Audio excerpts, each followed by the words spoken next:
మనది రైతుల పక్షపాత ప్రభుత్వం నేను ముందే చెప్పిన. మావిగన్ అని చెప్పి రెండో ఆలోచన కూడా చెప్పిన.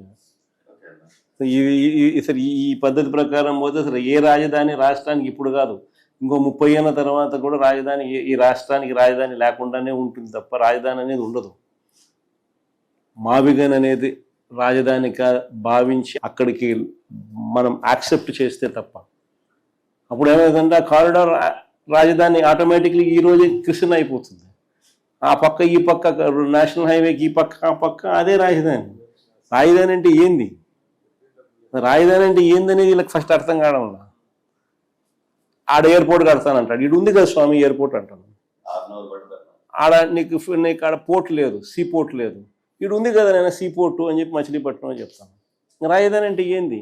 సీ పోర్ట్ అనేది అక్కడ ఉంది, ఎయిర్పోర్ట్ అనేది గన్నవరంలో ఉంది, మీకు నేషనల్ హైవేలు 4 నేషనల్ హైవేలు జంక్షన్లు అక్కడే కలుస్తున్నాయి, 3 రైల్వే స్టేషన్లు ఉన్నాయి. ఆడ గుంటూరులో ఉంది, విజయవాడలో ఉంది, మచిలీపట్నంలో ఉంది, మెడికల్ కాలేజీలు అన్నీ ఉన్నాయి, ఇన్స్టిట్యూషన్స్ అన్నీ ఉన్నాయి. నీకు రాజధాని అంటే ఏంది? ఇవన్నీ నువ్వు మళ్ళీ కడతానంటావు, నువ్వు మళ్ళీ 0 నుంచి స్టార్ట్ చేస్తానంటావు.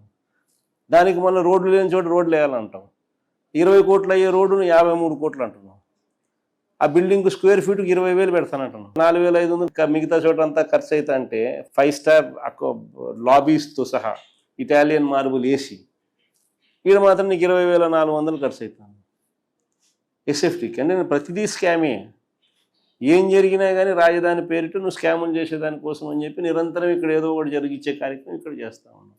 ఇక్కడ అన్నీ ఉన్నాయి కదా స్వామి, నువ్వు చేయాల్సిన పని ఏమి లేదు. ఊరికి ఇది కారిడార్ను ఊరికి రాజధాని కింద డిక్లేర్ చేస్తే చాలు, ఆటోమేటిక్లీ ఇది పెరిగిపోతుంది. ఆడేదో కట్టే బిల్డింగ్ ఆడ ఆపు స్వామి, ఆడ అదేదో కట్టేది ఏదో పెట్టేది ఏదో ఈడబెట్టు, 400 ఎకరాలు సరిపోతుంది. ఆ కారిడార్కి ఈ పక్క ఆ పక్క 400 ఎకరాల కన్నా ఎక్కువే ల్యాండ్ ఉంది, సరిపోతుంది అని మనం చెప్తా ఉన్నాం. మనం చెప్పేది మోస్ట్ ప్రాక్టికల్. పోర్ట్ ఉంది, అది మనమే కట్టాం, మన హయాంలోనే స్టార్ట్ చేసినాం. ఇప్పుడు వీళ్ళు వచ్చినాక దాన్ని ఆపినారు. మనకు ఆల్రెడీ డబ్బులు కూడా ఉన్నాయి దానికి బ్యాంకుల్లో, ఫైనాన్షియల్ టైఅప్ చేసినాం మనమే, ల్యాండ్ అక్విజిషన్ కంప్లీట్ చేసినాం, అన్ని పర్మిషన్లు తెచ్చినాం. మన హయాంలోనే 35% పని కూడా జరిగింది. వీళ్ళ హయాంలో దాన్ని ముందుకు తీసుకోవాల్సింది పోయి ఆపేసినారు. ఏమంటే వీళ్ళ మనుషులు చుట్టూ ల్యాండ్ కొంటున్నారు. నాన్న చెప్తున్నాను, అక్కడ పనులు అయిపోయినాయి కదా. సో అటుంది పరిస్థితి. ఏమంటే ఆడ స్కాములు కావాలా, మళ్ళీ ఆడ రియల్ ఎస్టేట్ చేయాలా, రియల్ ఎస్టేట్ చేయండి ఆడ పనులు మొదలుపెట్టడం. సో పోర్టు పనులు ఆపడము, వీళ్ళ చుట్టూ ల్యాండ్ కొనుక్కోవడం, తర్వాత మనం పోర్టు పనులు స్టార్ట్ చేయాలని. ఇక్కడే పోర్ట్ ఉంది, అక్కడే ఎయిర్పోర్ట్ ఉంది, అన్నీ ఆడనే, రైల్వే స్టేషన్ అన్నీ ఉన్నాయి. నేషనల్ హైవే రోడ్డు బ్రహ్మాండమైన రోడ్డు పోతుంది, 110 కిలోమీటర్లు. ఏం కావాలి నీకు అని మనం చెప్తాను. ఇది ఎక్కదు. ఎందుకు ఎక్కదు? ఇది స్కాములు జరుగుతాయి. ఈ నుంచి మనం నిరంతరం పనులు జరుగుతుంటే నిరంతరం మనకు వస్తూ ఉంటుంది.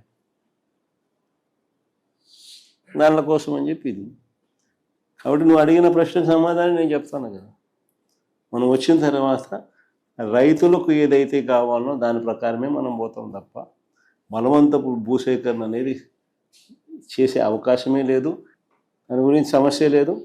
మీ కేసులకు సంబంధించి కూడా వైఎస్ఆర్సీపీ తరఫున లీగల్ ఎయిడ్ కూడా సపోర్ట్ చేస్తాం. లీగల్ ఎయిడ్ కూడా మన పార్టీ లీగల్ వింగ్, మనోహర్ అన్న వీళ్ళంతా కూడా పూర్తిగా, సుధాకర్ అన్న, మనోహర్ అన్న అందరూ కూడా పూర్తిగా ఇన్వాల్వ్ అయ్యి మీకు అన్ని రకాలుగా మీ తరపున కేసుల్లో కూడా మీ తరపున కూడా వీళ్ళు వకాల్తా పుచ్చుకొని మీకు సపోర్ట్గా కూడా నిలబడతారు. అంత దూరం కూడా పోయి నీకు సపోర్ట్ చేసే కార్యక్రమం కూడా చేస్తారు.